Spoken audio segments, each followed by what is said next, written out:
হরে কৃষ্ণ। সবাইকে কৃষ্ণ প্রীতি শুভেচ্ছা জানাই। বাঞ্ছা কল্প তৃণমূলশ্চ কৃপা সিন্ধুবচ পতিতানাং পাবনেভ্যো বৈষ্ণবেভ্যো নমো নমঃ। হরে কৃষ্ণ। তো আজকে আমরা শ্রীমতী রাধারানীর কিছু উক্তি আমরা পড়বো। যে শ্রীমতী রাধারানী উনি কৃষ্ণের সন্তুষ্টি বিধানের জন্য কিছু ওনার সখীদেরকে উনি কিছু অর্থাৎ কৃষ্ণ, যে শ্রীমতী রাধারানী তার সখীবৃন্দের সাথে কিছু কি করতেন, উক্তি প্রদান করছেন কৃষ্ণের উদ্দেশ্যে। সেই উক্তিগুলো আমরা পড়বো। তো এটা হচ্ছে যে, তো সেই উক্তিগুলো উনি কি করছেন, সেটা শ্রী চৈতন্য মহাপ্রভু তার যে বিভিন্ন পার্ষদবৃন্দ তাদেরকে সে কথাগুলা উনি শ্রী চৈতন্য মহাপ্রভু স্বয়ং সে লীলা আস্বাদন করতেছেন, এবং সেটা যে তার যে পার্ষদবৃন্দকে সে কথা বলছেন। তো সেখানে শ্রীমতী রাধারানী কৃষ্ণের বিরহে উনি বলছেন, এটা হচ্ছে যে চৈতন্য মহাপ্রভু উনি উনি জগন্নাথপুরীতে ছিলেন। সেখানে উনি 12 বছর ছিলেন, এবং দক্ষিণ ভারতে উনি কি করেছিলেন, সেখানে উনি 6 বছর ছিলেন। 6 বছর উনি কি করেছেন, দক্ষিণ ভারত যাত্রা করেছিলেন, এবং পরবর্তীতে ওনার গৃহস্থ জীবনে উনি 24 বছর ছিলেন। এইভাবে উনি কি করেছিলেন, উনি 48 বছর এই জগতে ছিলেন, এবং এই জগতে থেকে বিভিন্ন লীলা বিলাস করেছিলেন। এবং উনি মহাপুরুষ সন্ন্যাস আশ্রম গ্রহণ করেছিলেন। 24 বছর গৃহস্থ আশ্রমে ছিলেন। পরবর্তীতে উনি সন্ন্যাস আশ্রম গ্রহণ করে উনি মায়ের আদেশে, সচি মায়ের আদেশে উনি নীলাচল ধামে সেখানে থাকেন। সেখানে বিভিন্ন তার সমস্ত পার্ষদদেরকে নিয়ে উনি সেখানে অবস্থান করেছিলেন। এবং পরবর্তীতে উনি কি করেছিলেন, সেখানে যে চৈতন্য মহাপ্রভু উনি উনি উম, 8টা শ্লোক বলেছিলেন। এটাকে শিক্ষাষ্টক নাম পরিচিত। অর্থাৎ চৈতন্য মহাপ্রভু এই 8টা শ্লোকে কি করেছিলেন, উনি চৈতন্য মহাপ্রভু বলেছেন। তো তো এই 8টা শ্লোকের মাধ্যমে উনি কি করেছিলেন, এই ভগবত ভক্তির শিক্ষা উনি প্রদান করেছেন। তো সেজন্য এই শ্লোকগুলো হচ্ছে অত্যন্ত গুরুত্বপূর্ণ। তো এটা শ্রীমতী রাধারানী সেই উক্তিগুলা কি করছেন, উনি কৃষ্ণের উদ্দেশ্যে প্রদান করতেছেন। তো সেই সেই শ্লোকের অর্থাৎ রাধারানী ভাব অঙ্গীকার গ্রহণ করে শ্রী চৈতন্য মহাপ্রভু উনি অবতীর্ণ হয়েছেন। সেজন্য সেই রাধারানীর যে উক্তিগুলো উনি কি করছেন, রাধারানীর ভাবটা উনি কি করছেন, সেটাই জগতে উনি প্রকাশ করছেন। এবং চৈতন্য মহাপ্রভুর কৃপা আশীর্বাদে আমরা রাধারানীর স্বরূপ সম্বন্ধে অবগত হতে পারছি। যদি চৈতন্য মহাপ্রভু না হতো, তাহলে কেউ রাধারানীকে জানতে পারতো না। তো আজ থেকে 500 বছর আগে শ্রীমান মহাপ্রভু আবির্ভূত হয়েছেন, এবং 500 বছর আগেও কেউ জানতো না যে শ্রীমতী রাধারানী বলতে কেউ আছে। এমনকি যে যে কৃষ্ণ, যে এই যে কি ভগবান শ্রীকৃষ্ণ যে রয়েছেন, সেটাও কেউ জানতো না। এটা পরবর্তীতে যখন শ্রী শ্রী মাধবেন্দ্র পুরী উনি যখন কি হয় অবতীর্ণ হয়, তখন কি হয় ভগবান শ্রীকৃষ্ণ সম্বন্ধে পূর্ণ রূপ উনি কি করেন, উনি সেই অর্থাৎ ভগবান শ্রীকৃষ্ণ সম্বন্ধে উনি এই জ্ঞান, এই ভগবত ভক্তির শিক্ষা, দিব্য জ্ঞান উনি ভগবান শ্রীকৃষ্ণের সম্বন্ধে জ্ঞানটা উনি প্রদান করেছেন। এবং তখনই অর্থাৎ মাধবেন্দ্র পুরী উনি ভগবান শ্রীকৃষ্ণকে প্রকাশিত করেছিলেন, এবং পরবর্তীতে এবং এবং রাধারানীকে প্রকাশ করেছিলেন। তো তো সেজন্য এই রাধারানীকে চৈতন্য মহাপ্রভু কি করেছিলেন, প্রকাশ করেছিলেন। এর আগে কেউ জানতো না যে কে রাধারানী ছিলেন, এরকম। তো সেজন্য বলছে, যদি গৌর না হয়তো তবে কে হয়তো, কেমনে ধরিতাম যে রাধার মহিমা, কেমন রসসীমা জগতে জানাই তোকে। যদি চৈতন্য মহাপ্রভু না হতো, তাহলে কেউ রাধারানী সম্বন্ধে জানতে পারতো না। তো রাধারানী এটা হচ্ছে যে বেদগোপ্য। রাধারানীকে যে স্বয়ং বেদ কি করতে পারে না, সেখানে প্রকাশ করতে পারে না। সেজন্য অর্থাৎ রাধারানী, অর্থাৎ যেহেতু চৈতন্য মহাপ্রভু রাধার বাপ অঙ্গীকার করে এই জগৎ অবতীর্ণ, অঙ্গীকার করে এই জগৎ অবতীর্ণ হয়েছে, সেজন্য আমরা চৈতন্য মহাপ্রভুর কৃপায় রাধারানীর সম্বন্ধে আমরা জানতে পারতেছি। আমরা যদি চৈতন্য মহাপ্রভুর পদাঙ্ক অনুসরণ করি, আমরা রাধারানীর কৃপা লাভ করতে পারবো। তো সেজন্য অবশ্যই কর্তব্য হচ্ছে যে সবাইকে শ্রী চৈতন্য মহাপ্রভুর শিক্ষার দ্বারা তার শিক্ষাটাকে যদি আমরা অবলম্বন করি, তাহলে আমরা রাধারানীর কৃপা লাভ করতে পারবো এবং তার সান্নিধ্য লাভ করতে পারবো। সেজন্য চৈতন্য মহাপ্রভু উনি কি করেছিলেন, উনি 8টা শ্লোক প্রদান করেছেন। তো শেষে সেখানে চৈতন্য মহাপ্রভু বলছেন, তোমরা অন্য আরেকদিন এই যে চৈতন্য মহাপ্রভু শিক্ষাষ্টকম সম্বন্ধে আমরা শ্রবণ করব। আজকে আমরা যে রাধারানীর যে উনি যে তার সখীদের সাথে কথোপকথন, সেটা আমরা শ্রবণ করব কৃষ্ণের উদ্দেশ্যে। এই কি বলছে সেটা আমরা শ্রবণ করব। তো আমাদের সাথে থাকুন, এবং এইভাবে আপনারা আমাদের সাথে থেকে যে রাধারানীর বিশেষ কৃপা আশীর্বাদ লাভ করতে পারেন। চৈতন্য মহাপ্রভু বলছেন আশ্লিষ্য বা পদরতম বিনষ্টমাম অদর্শনম মর্মাহত করত বা যথা তথা বিজাতুলম পুটো মত পানস্ত সাহেব না পর আশ্লিষ্য পদরতম বিনষ্টমাম অদর্শনম মর্মাহত করত বা যথা তথা বিজাতুলম পুটো মত পানস্ত সাহেব না পর। তো এখানে রাধারানী বলছেন যে হে পাদরতা দাসীকে কৃষ্ণ আলিঙ্গন পূর্বক পেশান করুক অথবা দেখা না দিয়ে মর্মাহত করুক, সে লম্পট পুরুষ আমার প্রতি যেমন আচরণ করুক না কেন, সে অন্য কেউ নয়, সে হচ্ছে আমার প্রাণনাথ। অর্থাৎ কৃষ্ণ আমাকে সে দর্শন না দিয়ে কি করুক, আমাকে মর্মাহত করুক, তবুও সে হচ্ছে যে আমার প্রাণনাথ। হ্যাঁ? এই পাদরতা দাসীকে আপনি কি করে আলিঙ্গন পূর্বক পেশান করুক অথবা না করুক, আপনি আমাকে আলিঙ্গন করুক অথবা না করুন, আপনি আমাকে দর্শন দিন তুমি না দেন, আমি লম্পট পুরুষ হলেও কিন্তু প্রকৃতপক্ষে আপনি হচ্ছেন আমার কিন্তু প্রাণনাথ। আমি কৃষ্ণ পদদাসী, দেহ রস শুকরাশি, আলিঙ্গিয়া করে আত্মসাৎ, ইবানাদে দর্শন যারে ন মূর তনু মন, তবু দেহ মূর প্রাণনাথ। আমি কৃষ্ণ পদদাসী, দেহ রস শুকরাশি, আলিঙ্গিয়া করে আত্মসাৎ, ইবানাদে দর্শন যারে ন মূর মূর তনু মন, তবু দেহ মূর প্রাণনাথ। আমি কৃষ্ণের পাদরত দাসী, আমি কৃষ্ণ পদদাসী, দেহ রস শুকরাশি, সে রস সুখের মূর্ত বিগ্রহ, আলিঙ্গিয়া করে আত্মসাৎ, সে আমাকে গাঢ় আলিঙ্গন করে আত্মসাৎ করতে পারে, কিবা না দে দর্শন জারেন মোর তনুমন, কিন্তু সে আমাকে দর্শন করতে পারে, আলিঙ্গন নাও দিতে পারে, তবু তাহা মোর প্রাণনাথ। অর্থাৎ কৃষ্ণ, আমি কৃষ্ণের দাসী। রাধারানী বলতেছে আমি হলাম কৃষ্ণ, আমি কৃষ্ণ পদদাসী, আমি কৃষ্ণের দাসী, দেহ রস শুকর আসে, আমি হলাম না তার সুখের আশ্রয়, আলিঙ্গিয়া করে আত্মসাৎ, সে আমাকে আলিঙ্গন করতে পারে, অথবা কিবা না দেয় দর্শন, কিবা কিন্তু সে আমাকে দর্শন নাও দিতে পারে, যারেন মোর তনুমন, যে আমাকে সে আলিঙ্গন নাও করতে পারে, তবু দেহ মোরও প্রাণনাথ। কিন্তু কৃষ্ণ আমাকে আলিঙ্গন করুক অথবা না করুক, আমাকে দর্শন দেখ অথবা না দেখ, তিনি হচ্ছে আমার প্রাণনাথ। চুকি হে শোনা মোরা মনের নিশ্চয়, ইবা অনুরাগ করে, ইবা দুঃখ দিয়া মারে, মোর প্রাণেশ্বর কৃষ্ণ অন্য নয়। রাধারানী বলছে, সখী হে শোনো মোর মনের নিশ্চয়, কিবা অনুরাগ করে, কিবা দুঃখ দিয়া মারে, মোর প্রাণেশ্বর কৃষ্ণ অন্য নয়।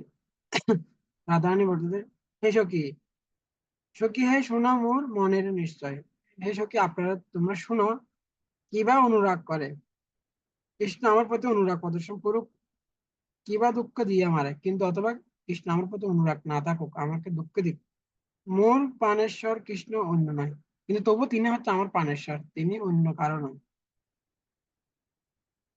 এই সখী আমার মনের কথা শুনো, কৃষ্ণ আমার প্রতি অনুরাগ প্রদর্শন করুক অথবা দুঃখ দিয়ে আমাকে মেরে ফেলুক, সে আমার প্রাণেশ্বর, অন্য কেউ নয়।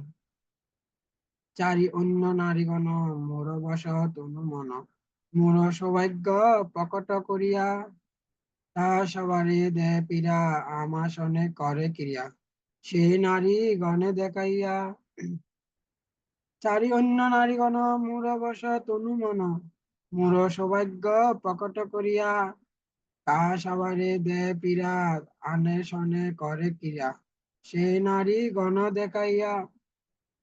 কখনো কখনো কৃষ্ণ অন্য সমস্ত গোপীদের সঙ্গ ত্যাগ করে সবুজভাবে আমার বশীভূত হয়, এভাবে সে আমার সৌভাগ্য প্রকট করে এবং সে সমস্ত নারীদের দেখিয়ে আমার সঙ্গে লীলাখেলা করে, তাদের ব্যথা দেয়।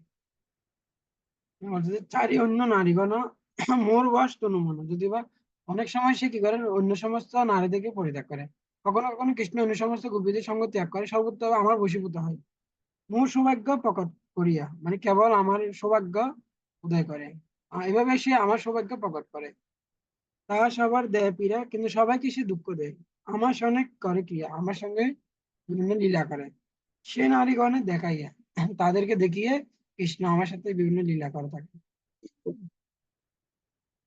কি বাতে হলম পট শতদিষ্ট শকপট, অন্য নারীগণ করি সাত, মোরে দিতে মন পীড়া, মোর আগে করে ক্রিয়া।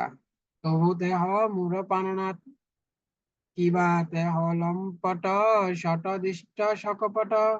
অন্য নারীগণ করি সাত, মোরে দিতে মন পীড়া, মোরে আগে করে ক্রিয়া। তবু দেহ মোর প্রাণনাথ। অথবা অন্য যেহেতু সে লম্পট, সৎ, দৃষ্ট অথবা কপট, তাই সে আমাকে মনোপীড়া দেওয়ার জন্য আমার সামনেও অথবা অন্য নারীদের সঙ্গে ক্রিয়া করে, কিন্তু তা হলেও সে আমার প্রাণনাথ।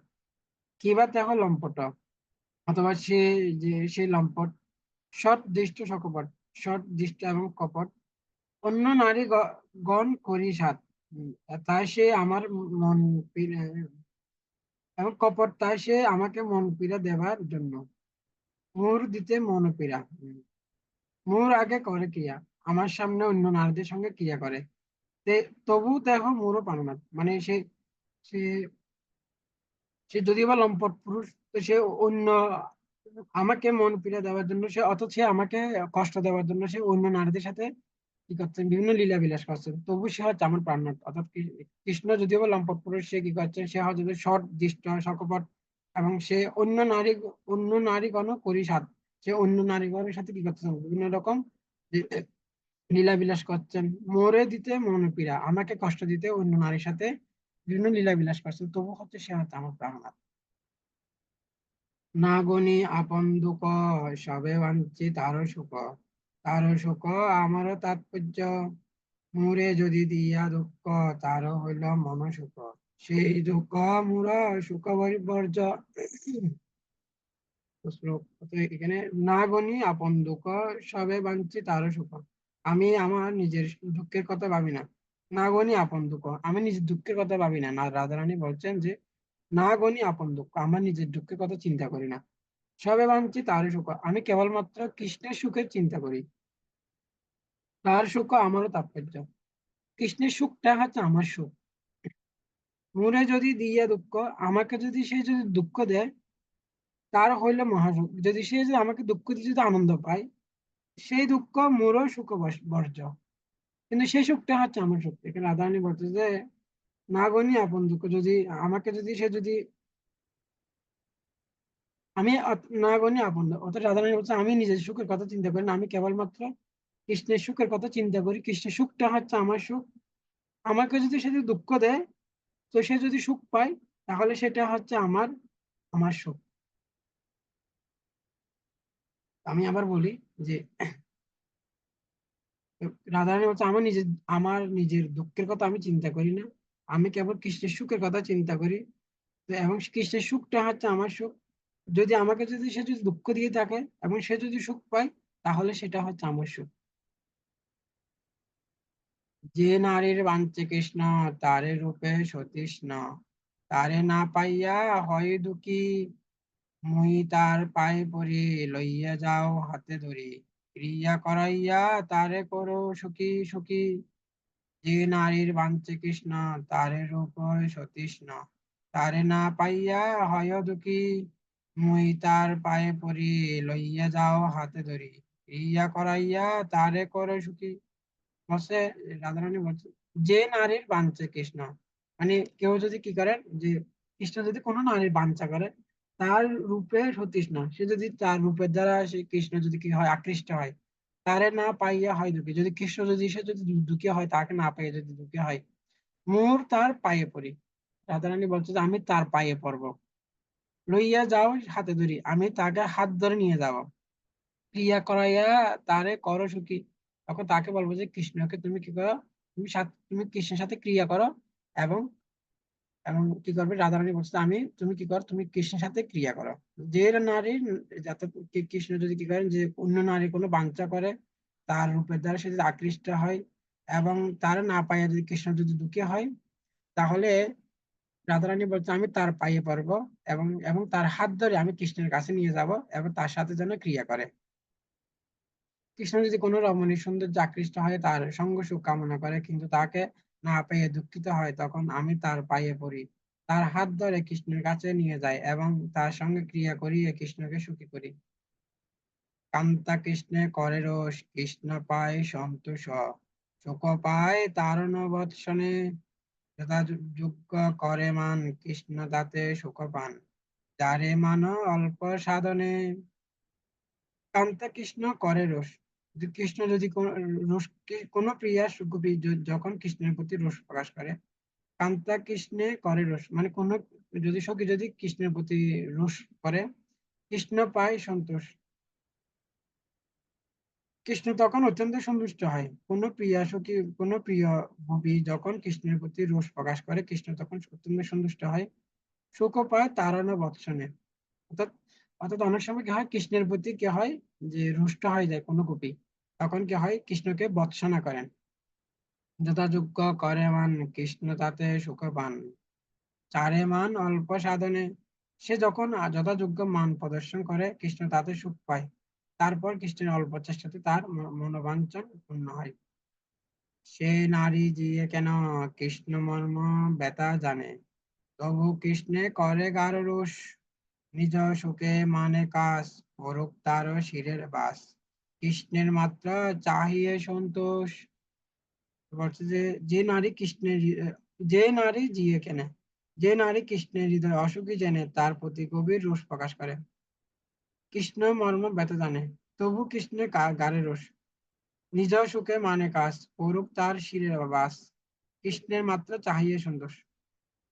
সে তার নিজের সুখের কেবল কামনা করে, তার মাথায় বাস পড়ুক, আমি কেবল কৃষ্ণের সন্তুষ্ট কামনা করি। তো বলছে যে অর্থাৎ যে যে নারী কৃষ্ণের হৃদয় অসুখী জেনে, অর্থাৎ কেউ যদি মানে কি কৃষ্ণের ওই যে কৃষ্ণের হৃদয়ে অসুখী জানে তবুও কি করেন, অর্থাৎ কেউ যদি কোনো কোনো কবি যদি কি করেন যে কৃষ্ণের প্রতি অর্থাৎ কৃষ্ণের হৃদয়ে, অর্থাৎ কি কৃষ্ণের প্রতি অত্যন্ত রুষ্ট হয়, এবং কৃষ্ণের প্রতি রুষ্ট হয়েও কি করেন, সে তার নিজের সুখের কেবল অর্থাৎ সেই কৃষ্ণের প্রতি রুষ্ট হইয়া এবং তাকে কি করেন, তার নিজের সুখের কামনা করেন। তো রাধারানী বলছে যে তার সুখে কি করুক, তার মাথায় বাস পড়ুক। যে গোপী মোর করে দেশে, কৃষ্ণের করে সন্তোষে, কৃষ্ণ যারে করি অবিলাস, মুই তার ঘরে যাইয়া যাইয়া তারে সেব দাসী হইয়া, তবে মোর সুখে রই উল্লাস। যে গোপী মোর করে দেশে, কৃষ্ণের করে সন্তোষে, কৃষ্ণ যারে করে অভিলাষ, মুই তার ঘরে যাইয়া তারে সেবা দাসী হইয়া, তবে মোর সুখের এই উল্লাস।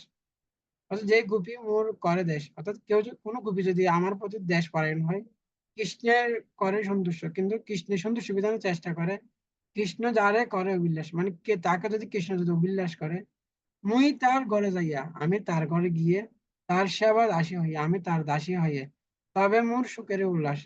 এবং তাকে কি করবো, তার যে আমি, কেননা তার ফলে আমার সুখের উল্লাস, তখন তবে মোর সুখের উল্লাস, সেটাই আমার সুখ হবে। আবার কি বলছে যে যে গোপী কি বলছে, রাধারানী কি বলছে, কেউ কোনো গোপী যদি আমার প্রতি দেশ পরায়ণ হয়, কৃষ্ণের প্রতি সন্তুষ্ট পরায়ণ হয়, এবং কৃষ্ণ হিসেবে যদি তার প্রতি অত্যন্ত সন্তুষ্ট হয়, আমি তার ঘরে গিয়ে এবং তার দাসী হয়ে তাকে কি করবো, তাহলে সেখানে আমি তার দাসী হয়ে থাকবো, এবং আমি সেটাতে আমি সন্তুষ্ট, এবং সেখানে আমি সুখ পাবো। পুষ্টি বিপ্রের রমণী, পতিব্রতা শিরোমণি, পতি লাগি কইলা বিশ্বার সেবা, স্তম্ভিল সূর্যের গতি, জিয়াইল মৃতপতি, তুষ্ট কইল মুখ্য তিন দেবা। পুষ্টি বিপ্রের রমণী, পুষ্টি বিপ্রের রমণী, পতিব্রতা শিরোমণি, পতি লাগি কইলা বেশ্যার সেবা, স্তম্ভিল সূর্যের গতি, জিয়াইল মৃতপতি, তুষ্ট কইল মুখ্য তিন দেবা। একটা উদাহরণ দিচ্ছে যে এরকম, একবার মানে কি হলো, একটা মানে কি কুষ্ঠ রোগী, সে ছিল যে ব্রাহ্মণ, সে কি হয়, সে তার যে স্ত্রী ছিল সেটা হয়তো অত্যন্ত পতিব্রতা, কিন্তু সে কি হয় ইতিমধ্যে একটা বেশ্যার প্রতি আকৃষ্ট হয়ে যায়, তখন সে কি করেন, তখন সে বেশ্যার কাছে গিয়ে তখন তার স্ত্রী বলছে যে আপনি কি করে আপনার আমার প্রতি সেবা গ্রহণ করুন। তো তো তখন কি করেন, সেই স্ত্রী মানে রাজি হয়, এবং কি করেন তখন সেই তার স্বামীকে তার এই যে কি করেন রাত্রিবেলা সে বেশ্যার কাছে যখন নিয়ে যাচ্ছে, তো তো তো দুর্ভাগ্যবশত কি হয়, সেখানে একটা মুনি, উনি কি করছেন, ধ্যান করতে লাগলেন, তখন কি হয়, তার পায়ের সাথে লেগে যায়, তখন এসে মুনি তাকে কি করেন, অভিশাপ দেন যে যে ভোরবেলার ভোর হওয়ার সাথে সাথে তার মৃত্যু হবে। যেহেতু তার স্ত্রী যেহেতু সতী ছিল, তখন উনি কি করতে লাগলেন, অর্থাৎ উনি উনি তপস্যা বলে কি করলেন, যে যে সূর্য যেন উদয় না হয় সেজন্য উনি কি করলেন, উনি কি করেন, সেরকম একটা প্রতিজ্ঞা করলেন। তখনই কি হয়, অত্যন্ত তার প্রতি যে প্রতিব্রতা নারীর প্রতি সন্তুষ্ট হয়, তখনই সেখানে ব্রহ্মা, শিব এবং আহ, নারায়ণ সেখানে আবির্ভূত হয় এবং তার প্রতি সন্তুষ্ট করেন এবং তার স্বামীকে ভালো করার ব্যবস্থা করে দেন। তো এটা এটা অর্থাৎ অর্থাৎ এই অর্থাৎ রাধারানী সে কথাটা বলতে লাগলেন যে যেভাবে যে সতী নারী কিভাবে কি করেছিলেন, যে সতী নারী কিভাবে তার কুষ্ঠ স্বামীর কি করেছিলেন, যে মনোবিলাস পূর্ণ করেছিলেন। কৃষ্ণ মোর জীবন, কৃষ্ণ মোর প্রাণধন, কৃষ্ণ মোর প্রাণের পরাণ, হৃদয় উপরে ধরো, সেবা করি সুখী করো, এই মোর সদা রহে ধ্যান। তো রাধারানী বলছেন যে কৃষ্ণ মোর জীবন, কৃষ্ণ হচ্ছে আমার জীবন, কৃষ্ণ মোর প্রাণধন, কৃষ্ণ হচ্ছে আমার প্রাণধন, কৃষ্ণ মোর প্রাণের পরাণ, অর্থাৎ কৃষ্ণ হচ্ছে আমার পরাণের পরাণ। হৃদয় উপরে ধরো, সেবা করি সুখী করো, এই মন সদা রহে ধ্যান। তাই সর্বদা আমি আমার হৃদয়ে ধারণ করি, কৃষ্ণ আমার জীবন, কৃষ্ণ আমার প্রাণধন, কৃষ্ণ আমার প্রাণের প্রাণ। তাই সর্বদা তাকে আমি আমার হৃদয়ে ধারণ করি এবং তার সেবা করে তাকে সুখী করার চেষ্টা করি, সেই চিন্তাতে আমি সর্বক্ষণ মগ্ন থাকি। এখানে বলছে যে রাধারানী বলছে যে কৃষ্ণ হচ্ছে আমার জীবন, কৃষ্ণ হচ্ছে আমার প্রাণধন, কৃষ্ণ আমার প্রাণের প্রাণ। তার তাই সর্বদা আমি তার হৃদয়ে আমি আমার হৃদয়ে তাকে ধারণ করি এবং তাকে সেবা করে আমি সুখী করার তাকে সেবা করে তাকে সুখী করার চেষ্টা করি এবং সেই চিন্তাতে আমি সর্বক্ষণ মগ্ন থাকি। তো বলছে আমি তাকে সবসময় আমার আমার আমার প্রাণ হচ্ছে যে কৃষ্ণ, আমার যে যে আমার কৃষ্ণ হচ্ছে আমার জীবন, কৃষ্ণ হচ্ছে আমার প্রাণ এবং কৃষ্ণ হচ্ছে আমার প্রাণের প্রাণ। এবং আমি তাকে আমার হৃদয়ে ধারণ করি এবং তাকে সেবা করে আমি তাকে সন্তুষ্ট করার চেষ্টা করি এবং এভাবে আমি সবসময় সে চিন্তাতে মগ্ন থাকি। মূঢ় সুখ সেবনে, কৃষ্ণের সুখ সঙ্গমে, এব দেহ দেহ দান, কৃষ্ণ মোরে কান্তা করি, কহে মোর প্রাণেশ্বরী, মোর হয় দাসী অভিমান, কৃষ্ণ সুখ সেবনে, কৃষ্ণের সুখ সঙ্গমে, দেহ দেহ দান, এতএব দেহ দেহ দান, কৃষ্ণ মোর কান্তা করি, কহে মোর প্রাণেশ্বরী, মোর হয় দাসী অভিমান।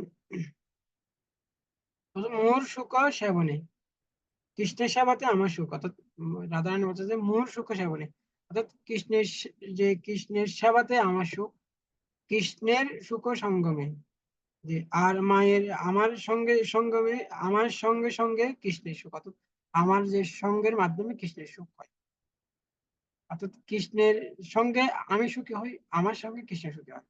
এতএব দেহ দেহ দান, তাই আমি কৃষ্ণকে আমার দেহ দান করি, তাই কৃষ্ণ অর্থাৎ যেহেতু কৃষ্ণ আমার সঙ্গে সুখ লাভ করে সেজন্য আমি আমার দেহটা তাকে দান করি। কৃষ্ণ মোরে কান্তা করি, কহে মোর প্রাণেশ্বরী, মোর হয় দাসী অভিমান। তখন কৃষ্ণ বলছে যে কৃষ্ণ মোরে কান্তা করি, কৃষ্ণ তখন আমাকে তার প্রিয়তম বলে গ্রহণ করে। কহে মোরে প্রাণেশ্বরী, কৃষ্ণ বলছে যে হে প্রাণেশ্বরী, মোর হয় দাসী অভিমান, আমাকে বানেশ্বরী বলে সম্বোধন করে কিন্তু আমি সবসময় নিজেকে তার দাসী বলি। যদিও বা কৃষ্ণ আমাকে নিজের প্রাণেশ্বরী বলে মনে করতে চান, কিন্তু আমি সবসময় মনে করি আমি হলাম কৃষ্ণের দাসী। প্রিয়ের সেবা করা সমস্ত সুখের উৎস, তার সঙ্গম থেকেও সমদূর। লক্ষ্মী দেবী তার অতি উজ্জ্বল দৃষ্টান্ত, যদিও বা নারায়ণের হৃদয়ে তার স্থান, তবু তিনি তার শ্রীপাদপদ্মে কেবল সেবা করতে চান। এইভাবে নিজেকে তার দাসী বলে মনে করে তিনি সর্বদা নারায়ণের সেবা করেন। এই রাধার বচন বিশুদ্র প্রেম লক্ষণ, আশাদয়ে শ্রী পুররাই, ভাবে মনে নহিস্তি সাত্বিক ব্যাপে শরীর, মন দেহ ধারণ না যায়। বিশুদ্ধ কৃষ্ণ প্রেমের লক্ষণ প্রকাশকারী শ্রীমতী রাধারানী এই সমস্ত উক্তি চৈতন্য মহাপ্রভু আস্বাদন করেছিলেন। ভাবের আবেশে তার মন স্থির ছিল না, সাত্বিক বিকার সমূহ তার শরীরে ব্যক্ত হয়েছিল এবং তিনি তার দেহ এবং মন ধারণ করতে পারছিলেন না।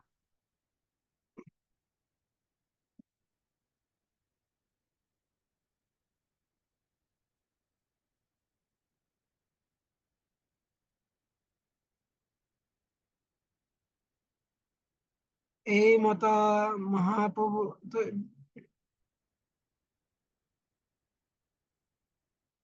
বৃন্দাবনে বিশুদ্ধ কৃষ্ণ প্রেম যেন জম্বু নদীর স্বর্ণ কর্ণিকা, তাতে আত্মসুখের লেশ মাত্র নেই। সে প্রেমে জড়জগতে প্রকাশ করার জন্য চৈতন্য মহাপ্রভু এই শ্লোক রচনা করে তার অর্থ পূর্ববর্তী পদগুলিতে বিশ্লেষণ করেছেন। এই মত এই মত মহাপ্রভু ভাবাবিষ্ট হইয়া প্রলাপ করিলা তথা শ্লোক করিয়া এই সমস্ত শ্লোকগুলো পরে চৈতন্য, তখন শ্রী চৈতন্য মহাপ্রভু উনি ভাবাবিষ্ট হলেন। চৈতন্য লীলামৃত সিন্ধু দুগ্ধাদি সমান, তৃষ্ণারূপে জারি বরি দেহ কইলা পান। চৈতন্য মহাপ্রভু লীলামৃত সিন্ধু ক্ষীর সমুদ্রের মতো, অর্থাৎ এই যে আমরা যে চৈতন্য চরিতামৃত পড়তেছি, সেটা হচ্ছে কিসের মতো? এটা ক্ষীর সমুদ্রের মতো। তার তৃষ্ণা অনুসারে তার জারি বরে ছিল শ্রী বৃন্দাবন দাস তা পান করেন। এই অর্থাৎ এটা হচ্ছে যে এই চৈতন্য চরিতামৃত হচ্ছে, এটা হচ্ছে যে ক্ষীরের সমুদ্রের মতো। আর এটা পান করছেন কে? এটা বৃন্দাবন দাস ঠাকুর। সেই সেই সেই ক্ষীর সমুদ্রের এক কণা উনি কি করছেন? সে পান করছেন। তার জারি শেষামৃত কিছু মুড়ে দিলা, ততকে ভরিল পেট তৃষ্ণা মর গেলা। সেই জারির অমৃতের কিছু অবশিষ্ট ছিল বৃন্দাবন দাস ঠাকুর আমাকে দিয়েছেন, তাতে আমার পেট ভরে গেছে এবং তৃষ্ণা নিবৃত হয়েছে।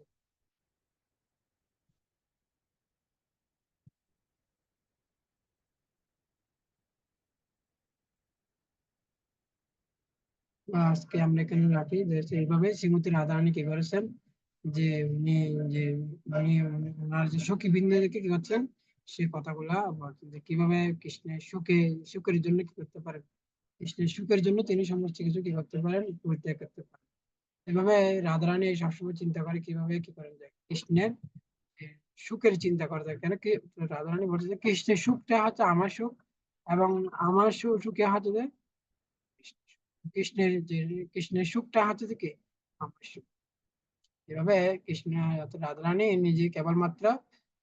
রাধারানী কেবলমাত্র নিজের চিন্তা করতো না, কেবলমাত্র চিন্তা করতো কিভাবে কৃষ্ণকে সুখী করা যায়। তো আমরাও ঠিক সেভাবে আমরা যদি কৃষ্ণের সুখের চিন্তা করি, তাহলে আমরা সুখী হতে পারবো।